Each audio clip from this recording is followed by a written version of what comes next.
Okay, so I'm gonna do my best to explain the Syrian.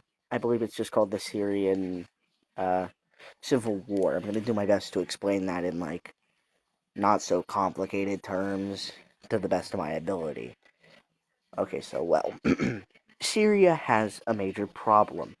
Their president, I believe it was a president that they elected, was what I would call a conservative Islam, meaning he believes a lot of things that are seen as outdated. Like he believes women should be fully covered. This is a big controversy. He believes that they should be covered, and he's like very conservative. Well, the people obviously didn't like that, so they held like a peaceful protest somewhere in 2011, and this is kind of how the war is going to end up starting because that peaceful protest is interrupted by Syrian government troops, I believe. That I believe they opened fire. I'm sorry. I believe. Yeah. Sorry. Wrong wording. But yeah, they most likely ended up shooting. I think someone died. But this ends up leading into a really big civil war, as it might sometimes. So this ends up with where the civilians and some troops that went, no, we can't do this, and left the Syrian army. They make There's a lot of like militias or rebel groups, most seen as terrorists by the U.S. at least, and they start fighting back. But they're very little, like not that many people. You've got a government. Plus, Syria has 2 to 3 big allies. They have Russia, with Putin being very close with their president, whose name is Assad. I believe Assad. I don't know his last name. I'm not going to bother looking it up either. Iran and Hezbollah. Wow, that's a real lot of people to have backing you. They can do airstrikes, they have artillery, while all the rebels really have is a couple of guns. They're not really being funded by anyone either until Turkey starts giving money to a couple groups, I believe.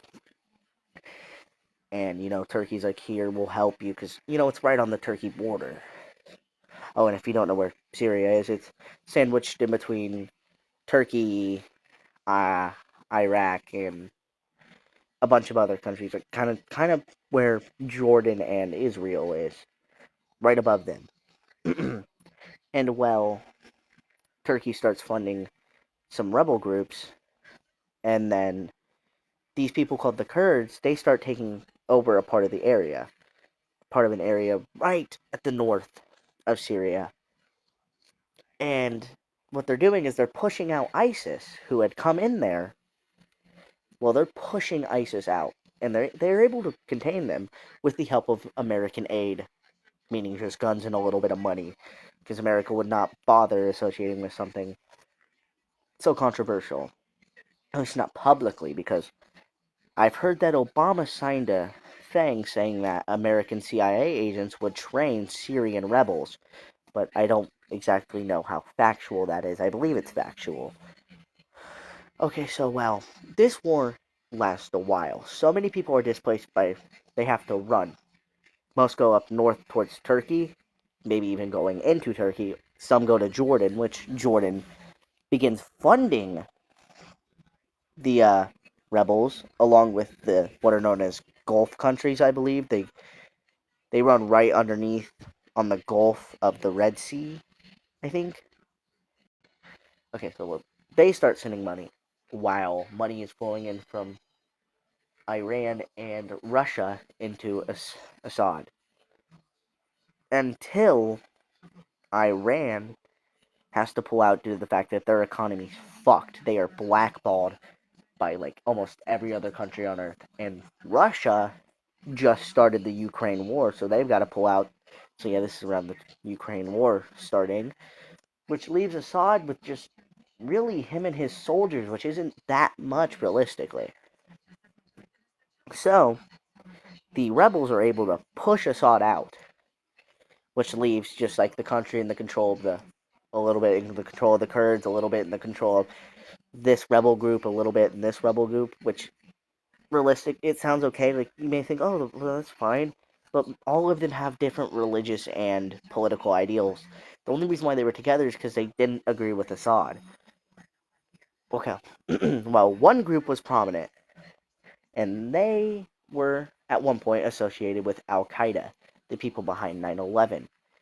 Now, I wouldn't really use this to discredit them because no one knows why they stepped away from Al Qaeda. They could have stepped away from Al Qaeda because of 9/11 because they didn't agree.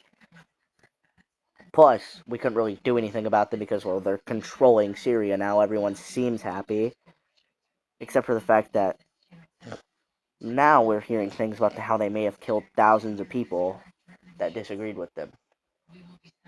And, well, that seems rather conflicting. And my personal opinion, the Syria war is a war that tests whether or not it's okay to support certain actions of people if their heart's in the right place.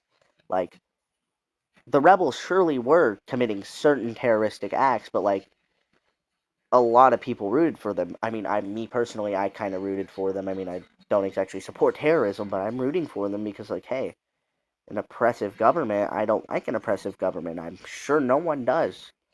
Unless you're in an oppressive government and you're brainwashed and you don't think it's oppressive. So you love your government, therefore you love an oppressive government, but that's a whole different rant. And this just tests the morals, honestly. And I find that so interesting. And that's kind of the note I want to leave you on is how far are you willing to stretch your morals, or are you willing to, like, vacate certain morals for other morals? So yeah, that's what I'll leave y'all with.